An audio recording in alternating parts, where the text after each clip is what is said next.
From his own gripping notebooks, how Scotland Yard detective Leonard Nipper Reid, whose meticulous work helped put away the notorious Kray twins, snared the East End gangsters as his widow shares his secret police files for the first time. Leonard Nipper Reid outlines frustrations of trying to bring down the twins. Soho, late 1964, some 18 months before London is anointed the coolest city in the world. Already the first shoots of social revolution are surfacing. The Profumo scandal has toppled the Conservative Party, and, with them, Britain's rigid notions of deference towards authority. Music and fashion are changing too. The Beatles and the Rolling Stones dominate the pop charts and hemlines are getting noticeably shorter. Some things never change though.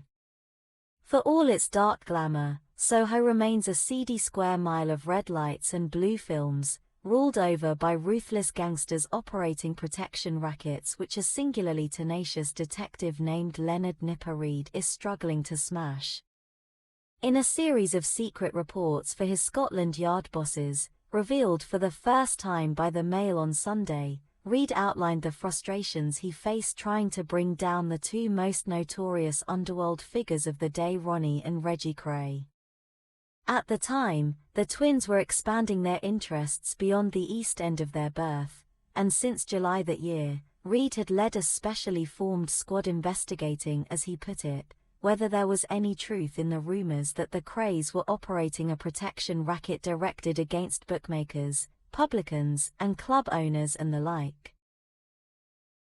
Despite exhaustive inquiries, Reid's team initially made little progress. It was found without exception that people were very reluctant to talk on the subject, or, if at all, only to give snippets of gossip which they refused to corroborate by making a statement, he wrote in November that year. Eventually, of course, Nottingham-born Reid did catch up with the twins. They were jailed for the murder of Jack the Hat McVitie in 1969, and in doing so earned his place in the pantheon of celebrated detectives. Evoking a lost era, the typed reports describe attempted witness tampering and jury nobbling, and chart in fascinating detail each step of his initial investigation. Tucked away in a corner of his study, they were discovered by Reid's widow Pat, now aged 84, after his death at the age of 95 in 2020, and will be auctioned in February. Reid wrote that he had examined reports that Jack Spot Comer, the self-styled king of Soho, and widely considered to be a founding father of the 20th century London underworld, had extensive knowledge of the Kray organization, and especially concerning the protection rackets. But he added, "I interviewed Comer, who has been known to me for many years, and it was immediately apparent that he was hoping to capitalize on the current news trend by having a story published under his name in one of the newspapers." He admitted that he was out of touch with most of his old associates, and he certainly had no up-to-date information on the Krays, but was relying on what he had read about them.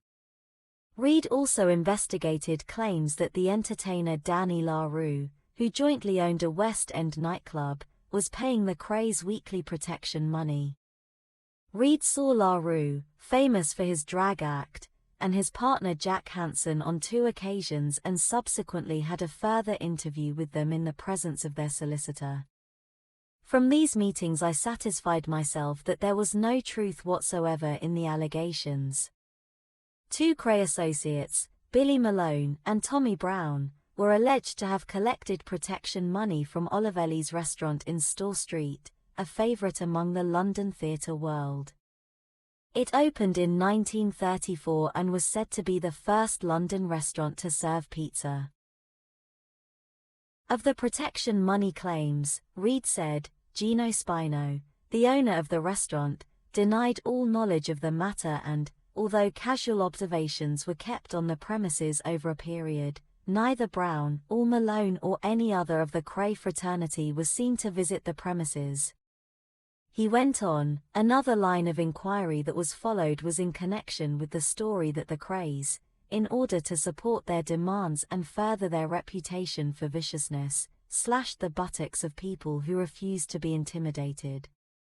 In an effort to verify this, a special inquiry was undertaken at every hospital in the Greater London area, but no one could be traced who had suffered thus at the hands of the Krays or whose injuries could not be satisfactorily accounted for. Next, Reed's team switched their focus to bookmakers. At first these inquiries were undertaken by the squad, but it was found that far too much time and manpower was being used than the inquiry appeared to justify. To save time, bookies were canvassed by questionnaire, but it proved no more fruitful than the previous inquiries. Despite drawing a blank, Reed said enough information was picked up to satisfy me that from time to time, visits were made to bookmakers, who were persuaded to part with sums of money. Various pretexts were adopted to disguise the true purpose of the demands. For instance, bookmakers would be asked to subscribe to a fund for the wife of a man recently sent to prison, or to the welfare of a local criminal who had fallen on bad times, or who was in hospital. From these inquiries, and while it does not directly connect the Krays, I am firmly convinced that they are the inspiration behind it. By this I mean that if they are not actually receiving money from this source directly, then they are aware of and connive to the fact that their names are used to add force to the demands. He added, in conclusion, while I am satisfied that the Krays are certainly concerned in the running of a protection racket, there is no evidence whatsoever sufficient upon which to take action against them. In a second report he said the twins were now rumored to be the kings of the underworld, and there was some truth in the story that the Krays held sway over a number of the underworld, and their boast at one stage was that they could raise an army of 200 men at a few moments' notice to do their bidding. They enjoy a reputation, unequaled in my experience, of resorting to violence at the slightest provocation and repaying a failure or slight with the most cruel and crippling consequences. They are said to have been responsible for a number of cases in which the victim's mouth was cut wide open with a razor, or where the legs or kneecaps were fired at with a shotgun. Then came a breakthrough, and from an unlikely source. Hugh McGowan, the 31-year-old son of a baronet and owner of the Hideaway Club in Soho, told Reed that the twins had been demanding protection money. McGowan did not fall in with this plan, and this seems to have caused the Krays some annoyance, wrote Reed. McGowan was prepared to do what so many others wouldn't consider, testify against the twins. Musing on his effectiveness as a witness, in language reflecting the times, Reed noted that McGowan was gay. However, it is fair to point out that he is not a particularly noticeable homosexual type, in that he does not dress in a flamboyant fashion, nor does he adopt exaggerated female gestures, he said. During the times that he has been interviewed, he has presented a forthright and forceful manner, and I am convinced that he will make an excellent witness. He is fully aware of the reputation of the Krays, but feels very strongly about the despicable demands made upon him, and I am satisfied that he will see the matter through to the end. Another key witness, Sidney Vaughan, 22, was described by Reed as McGowan's agent and someone who could corroborate his story. While a little immature in some respects, he appears to have a quick brain and a competent and confident manner. I understand, however, that he is given to temperamental outbursts, and is sometimes unpredictable. Without doubt he has a much more retentive memory than McGowan, and once he has surmounted the initial shock of the witness box, I am sure that he will make a truthful and convincing witness. The Krays were charged with demanding money with menaces and faced trial at the Old Bailey in March 1965. As ever with Reed's inquiry, nothing was straightforward, however. A month before the trial, McGowan was introduced to a mysterious man known only as Johnny in the White Horse pub in Archer Street, Soho, described by Reed as a well-known rendezvous of homosexuals. Reed says Johnny turned up at McGowan's address a week later and, knowing he collected cufflinks, tried to sell him a pair. He also made clear that he knew McGowan was the source of the complaint against the Krays and voiced the opinion that it was unfortunate that he should have got mixed up with such a case. Some days later, Johnny telephoned and told McGowan that he had met Charlie Kray, the twins' older brother, and he asked McGowan whether he was prepared to make a deal with them and not to give evidence. McGowan strung him along, on one occasion sending his manservant to meet Johnny in another Soho pub.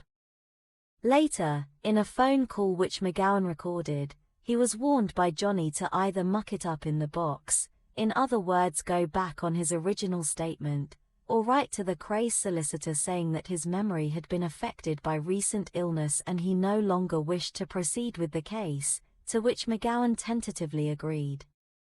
Reed writes that McGowan asked for £25,000 but was told by Johnny that this amount was out of the question and that he had been authorized to tell McGowan that he could have £5,000. He went on to explain that the cash was not available at that time but would be immediately following the case. By now Johnny was getting suspicious, and when another meeting was arranged at the Connaught Hotel, where undercover police officers were waiting, he failed to show up. Reed wrote, "This was a most serious and persistent attempt to influence the prosecution's prime witness not to give evidence and, but for the moral character of McGowan, may well have succeeded." Johnny's identity remains a mystery to this day. The attempts to frustrate the trial did not end there, however. When the case opened, the Krays, according to Reed, considered the jury too intelligent-looking and came up with a maneuver to get them dismissed. A businessman, apparently with no connection to the twins, falsely claimed that he overheard a juror discussing the trial outside court and calling it an open and shut case. Reed writes, "There is no doubt that this was an effort on behalf of the confederates of the Krays to hamper the course of justice by causing the jury to be discharged and a fresh one impaneled. In the event, the jury failed to agree and the jury at the Krays' second trial found them not guilty.